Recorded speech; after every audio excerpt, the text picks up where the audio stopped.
بسم اللہ الرحمن الرحیم۔ آج کی حدیث مبارکہ، ایک شخص حارث بن حشام نامی نے نبی کریم صلی اللہ علیہ وآلہ وسلم سے سوال کیا تھا کہ یا رسول اللہ صلی اللہ علیہ وآلہ وسلم، آپ پر وحی کیسے نازل ہوتی ہے؟ آپ صلی اللہ علیہ وآلہ وسلم نے فرمایا کہ وحی نازل ہوتے وقت کبھی مجھ کو گھنٹی کی سی آواز محسوس ہوتی ہے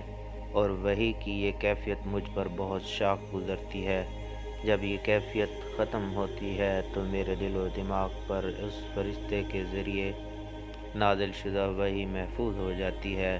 اور کسی وقت ایسا ہوتا ہے کہ فرشتہ بشکل انسان میرے پاس آتا ہے اور مجھ سے کلام کرتا ہے،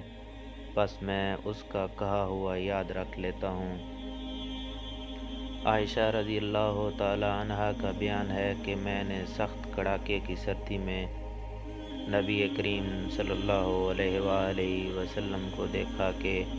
آپ صلی اللہ علیہ وآلہ وسلم پر وحی نازل ہوئی، اور جب اس کا سلسلہ موقوف ہوا تو آپ صلی اللہ علیہ وآلہ وسلم کی پیشانی پسینے سے شرابور تھی۔